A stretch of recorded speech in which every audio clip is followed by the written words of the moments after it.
सभी साथियों का स्वागत अभिनंदन हमारे यूट्यूब चैनल एम के टीचिंग पॉइंट में बात करेंगे आज की महत्वपूर्ण खबरों की। उससे पहले सभी साथियों से मेरा विनम्र निवेदन है, कृपया आप सभी साथी इस वीडियो को लाइक शेयर करें, चैनल को सब्सक्राइब करें, बेल आइकन प्रेस करें, जिससे आप सभी साथियों को महत्वपूर्ण वीडियोज की नोटिफिकेशन सबसे पहले प्राप्त हो। साथियों, सर्वप्रथम हम बात करेंगे 69 शिक्षक भर्ती की। जिस प्रकार से आप सभी साथियों को पता है 29 तारीख की सुनवाई के बाद चीज़ें आप सभी के बहुत ही उलझती नजर आ रही हैं। अफवाहों की जो बात करें तो लगातार चीज़ें निकलकर सामने आ रही हैं। वो रिविजिट को लेकर के हो, 6800 लिस्ट को लेकर के हो, उत्तर कुंजी को लेकर के हो, यहाँ तक कटाव को लेकर के भी चीज़ें जो है सोशल मीडिया के माध्यम से लगातार देखने को मिल रही हैं।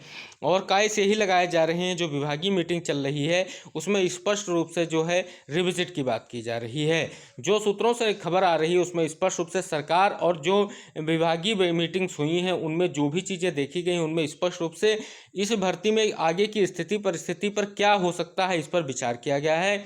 अगर बात करें जो चीज़ें कही जा रही कि रिविजिट की प्रक्रिया को यहाँ पर अंजाम दिया जाएगा, तो उस पर हम आपको बता दें कि रिविजिट अगर किया भी जाएगा तो कोर्ट के अधीन रहेगा, जिससे सभी साथियों को बिल्कुल डरने की ज़रूरत नहीं है, क्योंकि सिंगल बेंच का मामला डबल बेंच में चैलेंज है।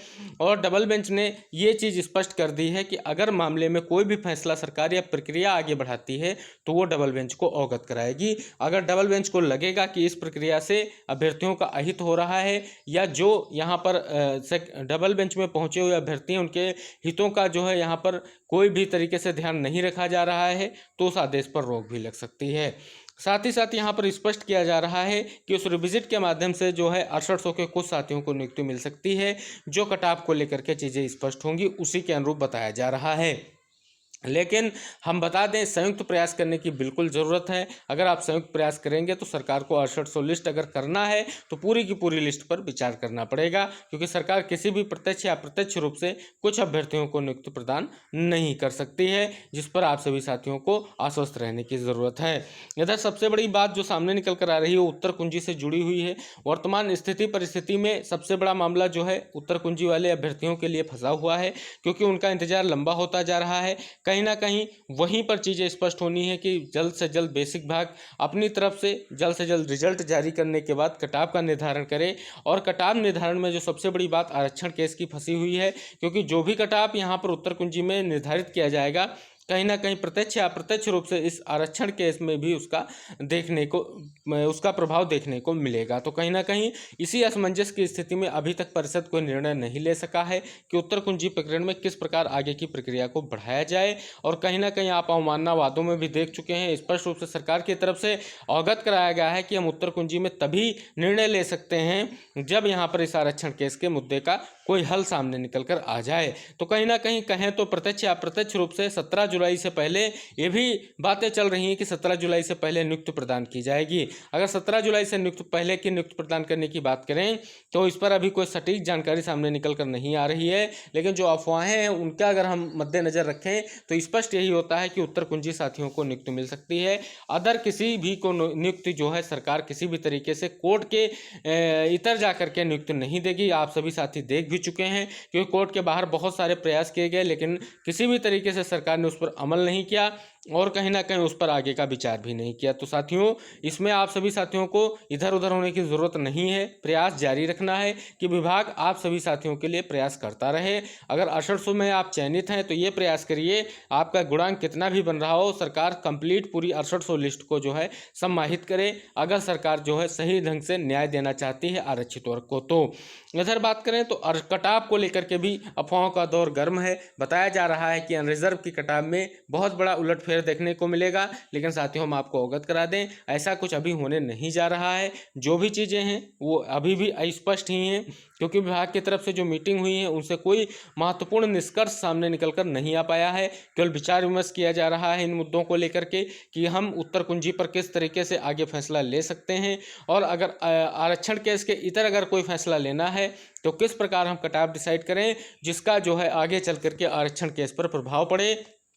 तो उससे दिक्कतें ना पैदा हों। कहीं न कहीं ये सभी चीज़ें देखी जा रही हैं और इन्हीं के बाद ही चीज़ों का जो है निस्तारण किया जाएगा। अगर बात करें तो ऐसे कैसे होगा निस्तारण, तो साथियों जैसा कि आप सभी साथियों को पता है, निस्तारण तभी हो सकता है जब यहाँ पर कटाव का जो है निर्धारण किया जाएगा, और कटाव निर्धारित होते ही आरक्षण केस में भी नया मोड़ देखने को मिलेगा। और उत्तर कुंजी साथियों के लिए जो भी कटाव डिसाइड की जाएगी उसका प्रत्यक्ष या अप्रत्यक्ष रूप से, जैसा हम आपको अवगत भी कराते आए हैं, आपके इस आरक्षण केस पर भी प्रभाव पड़ेगा। कहीं ना कहीं सभी साथियों के लिए, सभी वर्गों के लिए, सभी कैटेगरी के लिए कटाव डिसाइड की जाएगी और उस कटाव का जो है कोई ना कोई असर आप सभी साथियों को देखने को मिलेगा। तो निस्तारण से पहले कई सारी मुश्किलें सरकार और विभाग के सामने खड़ी हुई हैं कि आरक्षण केस में जो भी चीज़ें हैं उसमें सबसे बड़ी बात एटीआरई को लेकर के जो चैलेंज किया गया है, तो कहीं ना कहीं एटीआरई को अगर सिलेक्शन का पार्ट मान करके यहाँ पर स्पष्ट रूप से जो रिजर्वेशन की अगर बात की जाएगी तब भी दिक्कतों का सामना अभ्यर्थियों को करना पड़ रहा है और इसी को चैलेंज किया गया है। तो कहीं ना कहीं एटीआरई, और दूसरा जो सबसे स्पष्ट मुद्दा है वो आप सभी साथियों को आरक्षण का संपूर्ण लाभ न मिल पाना, ये भी एक बहुत बड़ा मुद्दा है। कहीं ना कहीं इस पर भी ध्यान केंद्रित कोर्ट की तरफ से किया जाएगा, क्योंकि जो भी बेंच आप सभी लोगों की इस मैटर को सुन रही है उसमें राजा राय सर आपके मुद्दों से बहुत बारीकी से अवगत हैं।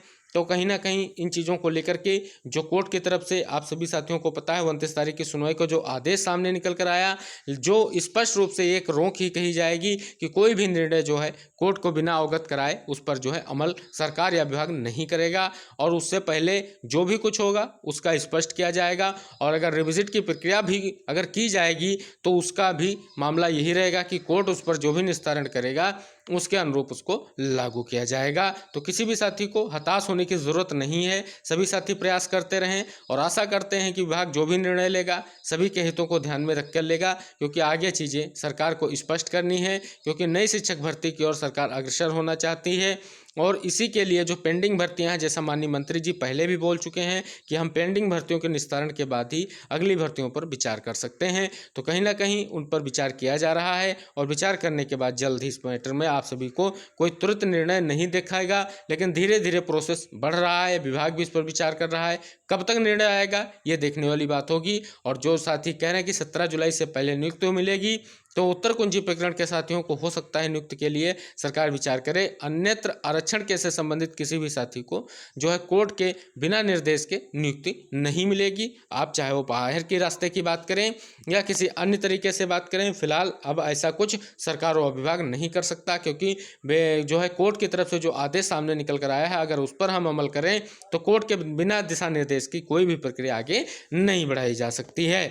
अब बात करेंगे, बहुत ही महत्वपूर्ण जानकारी सामने निकल कर आ रही है जो बहुत ही महत्वपूर्ण है कि राज्य शिक्षा सेवा चयन आयोग का मॉडल ऑलमोस्ट जो है फाइनल हो गया है। देख सकते हैं कि उत्तर प्रदेश राज्य शिक्षा सेवा चयन आयोग का प्रारूप तैयार हो गया है। 12 सदस्यीय कमेटी ने शिक्षक भर्ती का प्रारूप बनाकर शासन को सौंप दिया है। तैयार प्रारूप की भाषाई अशुद्धता दूर करने का काम चल रहा है। यह प्रक्रिया जल्द ही पूरी की जाएगी। इसके बाद मुख्यमंत्री के सामने प्रस्तुत किया जाएगा और उसकी सहमति की वजह से कैबिनेट से पास किया जाएगा। आसार है कि अगले 1-2 महीने में अस्तित्व में आ जाएगा और लंबी शिक्षक भर्ती शुरू हो जाएगी। इसका मुख्यालय प्रयागराज में बनाया जाएगा। तो देख सकते हैं बहुत ही महत्वपूर्ण जानकारी सभी के सामने निकल कर आ गई है। अगली महत्वपूर्ण जानकारी है कि बिना अनुमति मुख्यालय नहीं छोड़ सकते शिक्षक। गर्मी की छुट्टी के दौरान प्राइमरी स्कूलों के शिक्षक और प्रधानाचार्य बिना अनुमति अपना जिला मुख्यालय नहीं छोड़ सकेंगे। कारण बेसिक शिक्षा विभाग के जुम्मे परिवार सर्वेक्षण के लेकर के यूडायसियम कायाकल्प के तहत 5वें चरण के जियो टैगिंग आदि का कार्य है। तो आप सभी साथियों के लिए एक और महत्वपूर्ण जानकारी निकलकर सामने आ रही है कि स्कूल चलो अभियान के तहत आउट ऑफ स्कूल बच्चों के सर्वे और परिवार सर्वेक्षण में लगे बीटी से डीएलएड प्रशिक्षुओं को प्रोत्साहन राशि दी जाएगी। हालांकि इस कार्य में लगे शिक्षक, अनुदेशकों और शिक्षा मित्रों के लिए कोई राशि स्वीकृत नहीं की गई। शासन ने सर्वे कार्य के लिए स्कूलों को फोटोकॉपी आदि के लिए भी बजट मंजूर किया है। आयुष दाखिला घोटाले में एसटीएफ ने 22 काले संचालकों को किया तलब। आयुष घोटाले की जाँच कर रही एसटीएफ ने 10 से ज़्यादा फर्जी दाखिले करने वाले 22 काले संचालकों को नोटिस जारी करके तलब किया है। अगली महत्वपूर्ण जानकारी सामने निकल कर आ रही है कि जिले के अंदर शिक्षकों के पारस्परिक तबादले की कार्रवाई 6 से होगी, यानी प्राथमिक और उच्च प्राथमिक विद्यालयों के शिक्षकों का लंबे समय से पारस्परिक तबादले का इंतजार खत्म हो गया है। विभाग ने शिक्षकों के जिले के अंदर पारस्परिक तबादले का विस्तृत कार्यक्रम जारी कर दिया है। इसकी कार्रवाई 6 जून से शुरू होगी। शिक्षकों की समस्या को जो है 29 मई के अंक में अमर उजाला ने जो है प्रमुखता से प्रकाशित किया था। तो ये थी आज की महत्वपूर्ण खबरें जिन पर हमने चर्चा की है। आशा करेंगे सभी साथी इस वीडियो को लाइक शेयर करेंगे। और हाँ, अगर 69,000 शिक्षक भर्ती से संबंधित कोई महत्वपूर्ण जानकारी हमें प्राप्त होगी या लगेगा कोई महत्वपूर्ण जानकारी आपको अवगत करानी अति आवश्यक है, हम आपको अवगत कराएंगे। अभी आप अफवाहों में ना फंस करके ध्यान केंद्रित करें कि सरकार आप सभी लोगों के लिए अच्छा करे और कोर्ट से आप सभी लोगों के लिए जल्द ही बड़ा डायरेक्शन हो। और जुलाई से पहले ऐसा कोई निर्णय अगर विभाग व सरकार लेती है तो उसमें सभी के हितों का ध्यान रखा जाए। मिलते हैं अगली अपडेट के साथ, तब तक के लिए टेक केयर, बाय बाय, जय हिंद साथियों।